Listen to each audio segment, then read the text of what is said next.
อันหยอกยุแก้มให้แก้มคนนั้นไหนนี่เนาะมันยิกอยู่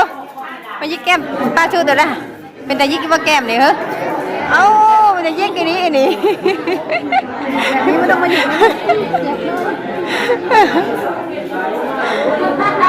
หยอกมูได้หมดนะหยอกมูนี่คนนั้นเลยนะทักทายสบายดีเด้อป้าลุงเด้อหัวพอกันแล้วมาสร้างไปนอนนี่คือเก่าคือเดิมคือที่เงินตู้มาไหวขนมมาผูกแขนผูกไม้ใหม่สบายดีป้าลุงไงลูกอันนี้โอ้ยสบายดีเฮ้ยกับมาหอด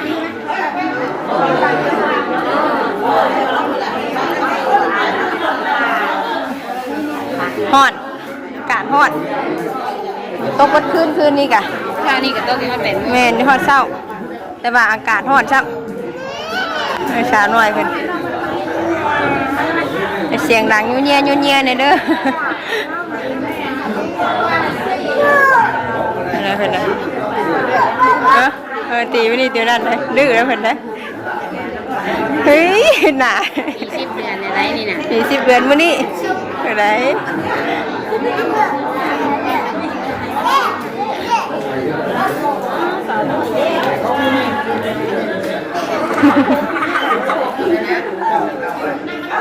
เอาออกไปทัวร์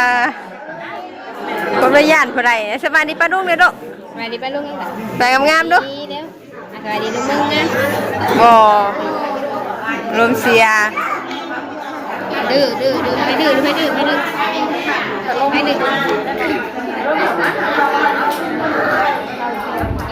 จุดให้ดื้อเนาะเพิ่นเบิ่งเพิ่นปูเพิ่นบ่เพิ่นปูเพิ่นไม่ปูไปจะไปให้ปูจะได้ลูกให้ปูจะได้ให้ปูจะน่ะฮะปูจะบ่น่ะปูบ่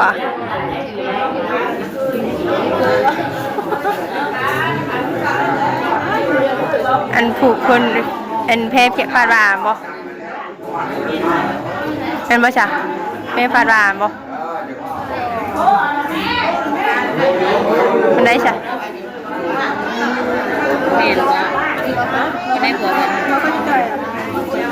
เสือนี่บ่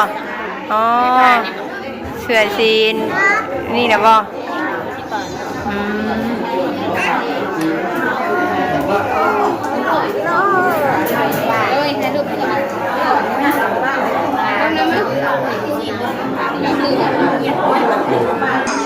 งาเค้ก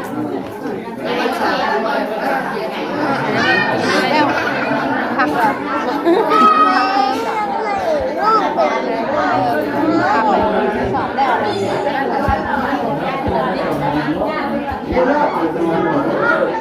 นี่ได้เลยนอนนะ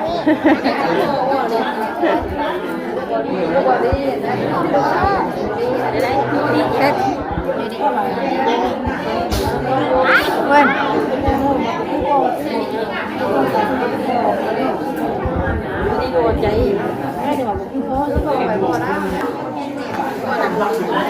อย่างนางน้ำมูเลย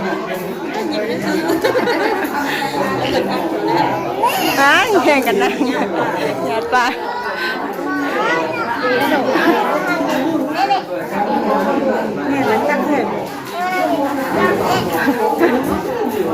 ว่าจะพูดไปหน้าคนน่ะ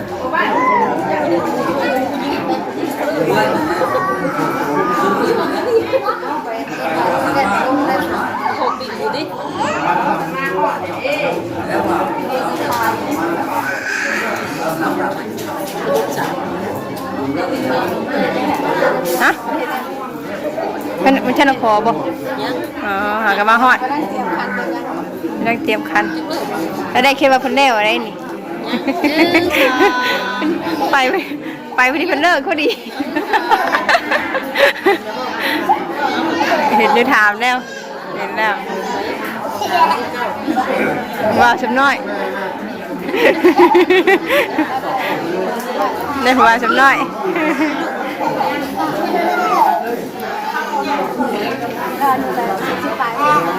ไปตู้ใน40 ปลายบ่ไปตู้ใน40บ่40 ปลาย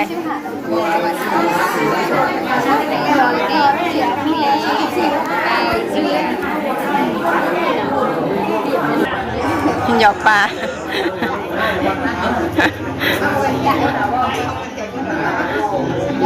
แม่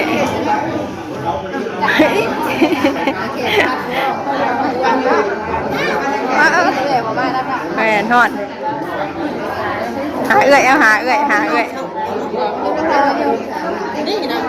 เอื้อยไปใช้บ่ลูกเน่ไปใช้นี่ออกนอก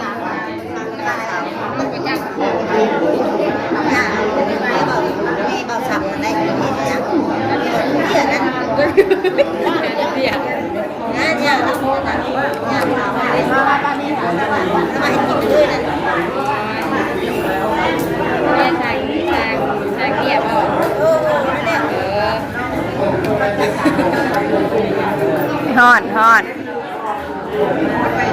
การฮ้อน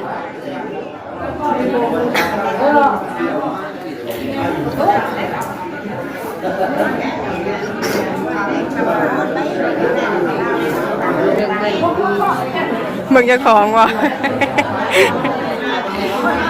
มึงจะของวะลูกนะไพ่นี่ไพ่นี่ไพ่นี่ไปอยู่กันที่นี่ได้ป่ะมุนยึดเนี่ยมุนยึดถึงกองกองอะไรยี่มาชูบอกว่าชูบ่ว่างมาชูนะเดี๋ยวเขาห้านไพ่นี่ลูกไพ่นี่ไพ่นี่ไพ่นี่ไพ่นี่ยังลูกนะเป็นยังนะเป็นยังเบลนะมีมือใหม่เลยไม่เบลบอกมีมือใหม่เลย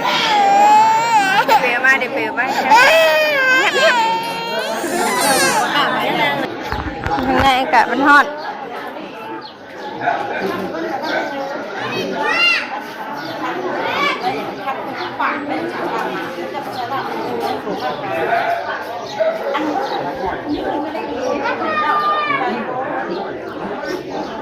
ช่างมันคือแท้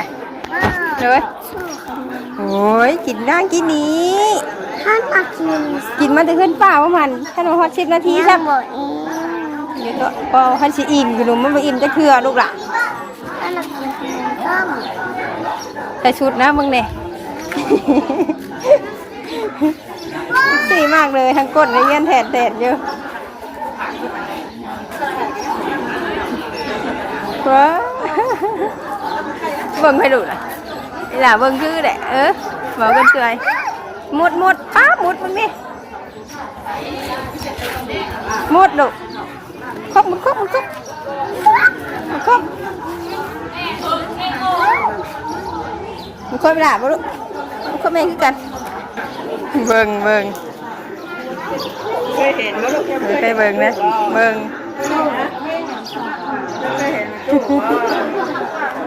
น้องหยอกแจงเลยเลยเนี่ยตัวแสบแกงพนี่แกงพนันตัวแสบมึนตีนึงเว้ยโปะเนื้อ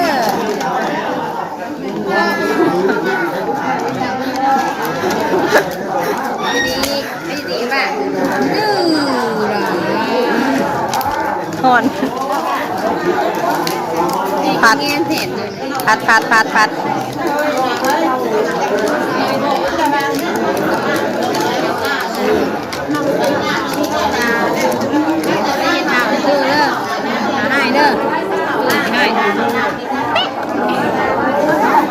เสียงดังเย็นเลยเด้อเสียงดังคำต้องการระบบเฮ้ยนี่เมียนเสียแล้ว สองคนอ่ะเนี่ยให้สู้ขวัญผูกแขนกันเลยบัดทั้งคอทั้งแตงมือเดียวกันเลยอยู่ดีกับญาติตู้บัดญาติตู้เนี่ยแล้วพี่น้องปวดทางคนนั้นปวดจักดูปวดทางปวดได้กันหาญาติเหมือนกัน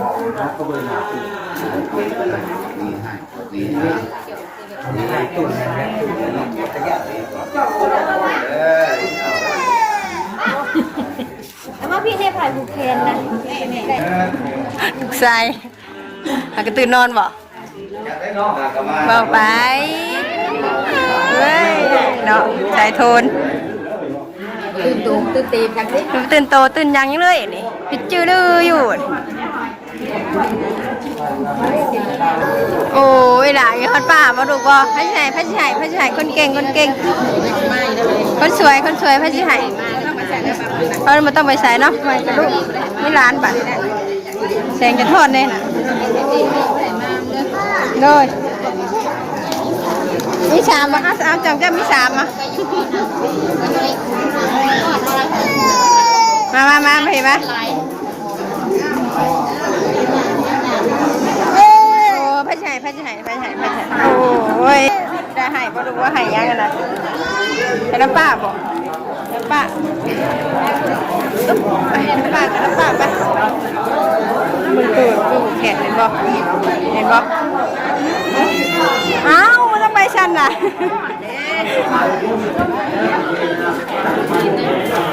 ดูก็จะให้นายก็ให้น้ำดังเอ้ย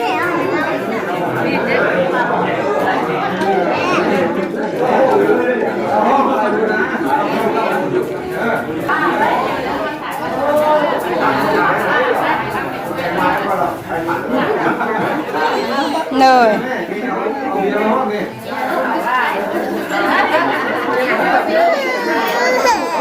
มาสาวไอ้บัดนี้แม่ขยับแล้วบัดนี้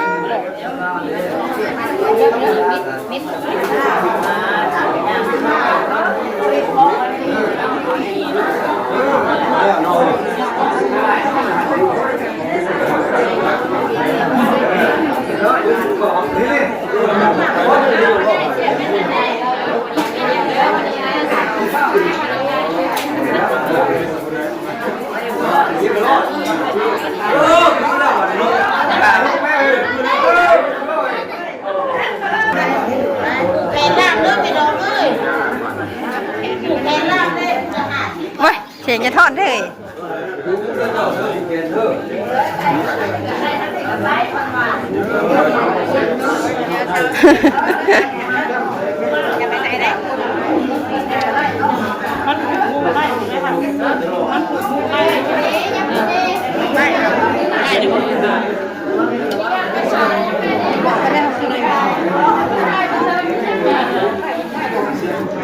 แคน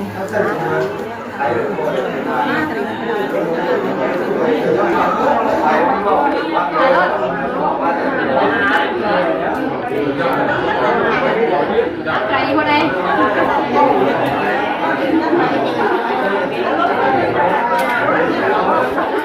ใครมันจะเขินยังไงอยู่เขินได้เลยยังเป็นไงค่ะ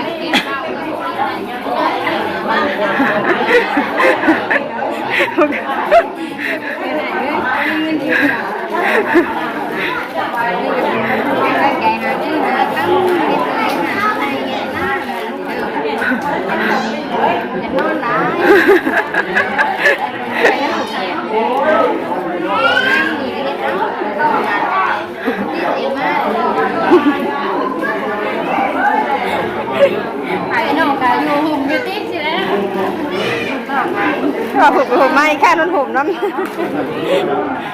เหนื่อยจนเต็มขนาดนี้เก็บผมขนาดน้องเอ้ยบริษัทตั้งใจแล้วบัดนี้เอาท่านมาแต่เอาเลยปานี่ในไรนะนะเจ้าของเจ้าก็มีได้นี่นะนี่จะตังค์มากเลยนี่ล่ะการกินใหญ่เลยเวลาเขาบอกเก็บได้เริ่มก็เคยทำเองบอกเองได้ใจกันเด้อเอาเนี่ยชูไปหาเงินหาค่ำเลยไม่ว่าก็ไม่เคยทำเลยว่าบ่แบ่งกันอะไรกุ้มกับพ่อได้ก็หัดได้เลย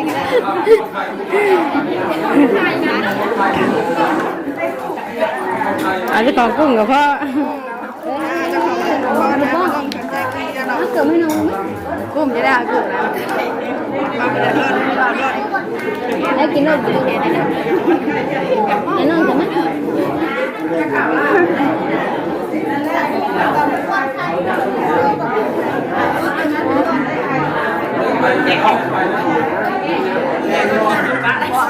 เอ้ยได้เห็นเนาะ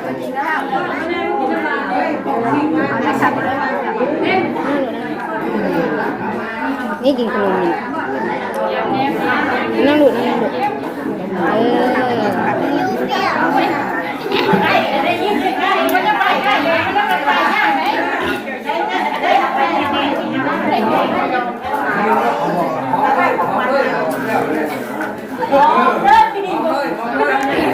หอมเด้อไม่แบบแก้ว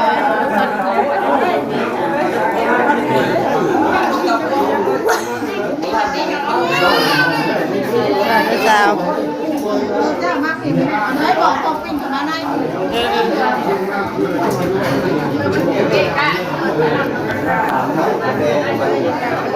ไป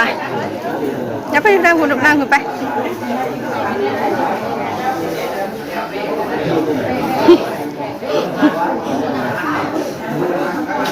ดาจนย่านละดาจนย่านได้เองนะเว้ยจะทำไรเขาใกล้ลาดันจะเมื่อใกล้วะ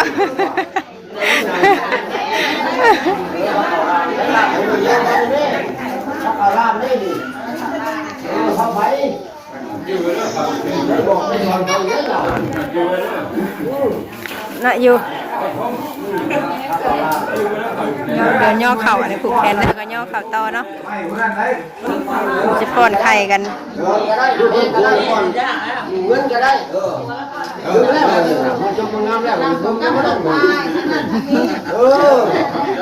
ทำไงยันดิ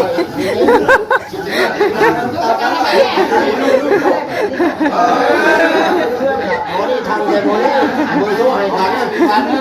ได้หอมได้ยังไงได้พอจะได้เลยพอยากก็พอยากแค่พวกตาบุญนี่กินนี่ก็จะมาบอกก่อนเขาไม่ได้ไม่มีมันงามอันนี้ว่าตู้เปิดว่าจะเอาเช้าๆยังได้เนี่ยตู้ไปอีกนะไปแบบโมเมนต์นี่แค่นี้แค่นี้เลยไอ้นี่แบบซี่น่ะเองแต่เมย์แท้นี่บ่